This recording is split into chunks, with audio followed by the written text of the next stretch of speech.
was still running, even though he couldn't have been inside the cab holding that dead man's switch and with his foot on the pedal all the way down the road, since the trail starts way back there. I don't know, Emma said. All this, and I'm still trying to figure out why he was even out here last night, nowhere near the barns.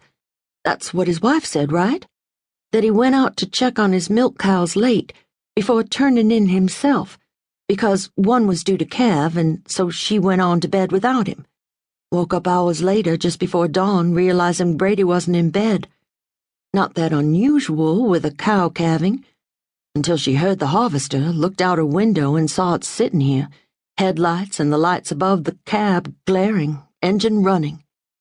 The dog had been shut in the barn and was barking his head off. Brady wouldn't have left him in there if he wasn't there himself, since the dog sleeps in the house with him. Sue knew something was wrong, knew it.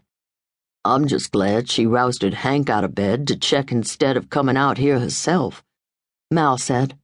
Bad enough he had to see this and call us and tell Sue, and then come back out and wait until we got here.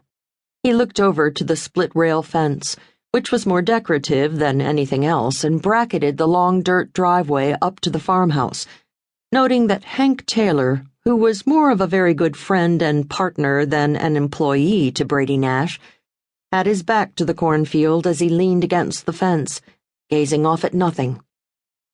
The Nash's border collie Murphy sat at his side, ostensibly held by a makeshift twine leash, even though the dog showed no sign of wanting to go anywhere, especially toward the harvester and its gruesome trail. Hank, a widower who lived on an adjacent plot of land with a tidy little house just over the hill, within easy walking distance, had been badly shaken and wasn't the sort of man to try to hide it. He and Brady had been as close as brothers. Mal walked over to the man and dog by the fence, more out of concern than because he expected to learn anything new. Hank, that didn't happen, Mal, Hank said in a queerly conversational tone, still gazing off into the distance. We both know it did. No, I mean, it couldn't have happened. Machines are machines. They work a certain way, the way they're designed to work. They break down or malfunction a certain way. A machine goes wrong, you know why. But this? I know. Do you? Hank turned his head to stare at the sheriff, a frown creasing the skin between his oddly glazed eyes. Do you understand this? Because I don't. It's like something I dreamed. It's like a nightmare I can't wake up from. Yeah. Look, Hank, why don't you go on home? We'll have people here for hours yet, maybe coming back over days to study what happened here, and the harvester can't be moved until I give the word. Nothing here can be changed until I give the word. We'll be putting up police line tape around the whole area. I know where to find you if anybody else has questions you might be able to help answer. Hank looked at him a moment longer, still frowning, but then nodded. Okay.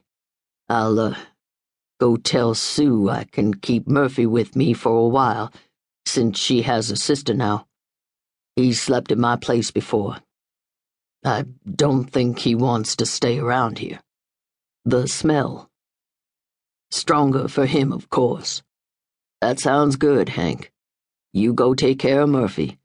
And take care of yourself, okay? Sure, Mal. I'm fine, though. I'm absolutely fine.